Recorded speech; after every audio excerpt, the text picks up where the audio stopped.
bienvenue à bord du Samana 59. Aujourd'hui, on va faire une petite visite rapide du bateau ensemble, si ça vous dit. Suivez-moi, on y va. Ici, on apprécie la super grande baie vitrée qu'on a pu placer sur ce bateau-là. C'est unique sur les bateaux. Et ici, franchement, ça donne un espace et une sensation d'open space qui est assez incroyable. Vous pouvez voir dans le carré, ce que j'aime beaucoup, c'est ce petit bar ici qui donne vraiment, même quand on est avec la cuisine en bas, une sensation d'espace avec tous ces canapés autour, on s'y sent déjà super bien. Là c'est électronique, on est en train de faire les derniers réglages, ça va, tout se passe bien? Ça va, très bien. Super, donc il y a énormément de domotique dans le bateau ici, on est en train de finaliser avant de faire la livraison à son heureux propriétaire dans les prochains jours.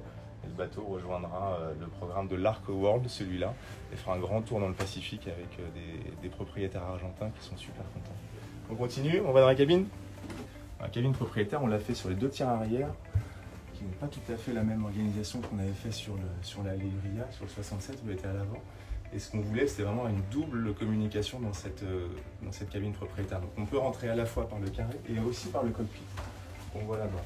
Donc forcément un super grand lit, king size bed, island bed qu'on voit ici avec la télé devant, la vue panoramique sur la mer forcément, plein de rangements partout, on a le petit bureau, ici on a tout un tas de dressing, tiroirs, choses comme ça, puis on arrive dans la salle de bain propriétaire avec très grand plan de travail, son évier, une super belle douche ici, les toilettes qui vont avec, et puis cet accès privatif directement sur l'extérieur qui est super pratique pour aller se baigner, revenir, et vraiment passer du bon temps dans ce bateau-là.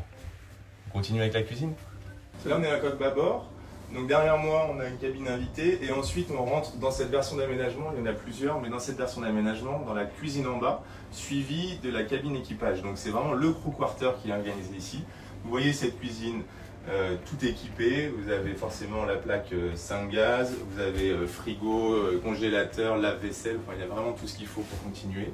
Et ensuite, derrière nous, on va continuer. On a la cabine skipper avec ses deux lits superposés, une toilette, une douche et aussi un accès sur le pont, ce qui fait que l'équipage, quand il part d'ici, peut vraiment faire ce qu'il veut. Il peut passer sur le pont directement, il peut servir directement au pont comme il peut servir dans le carré.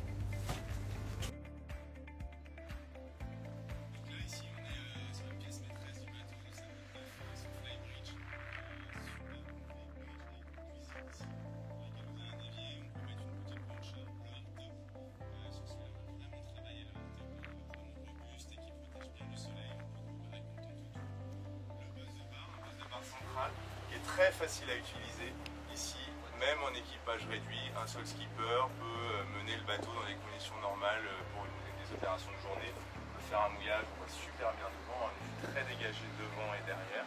Et ensuite, quand on fait le tour, on voit à l'arrière, on voit vraiment pour se laisser aller, dormir, bronzer, et puis tout un espace ici de canapé pour y passer l'après-midi, pour faire un cocktail, pour faire un repas. Vraiment un espace super sympa dans lequel on peut vraiment s'imaginer passer des super moments de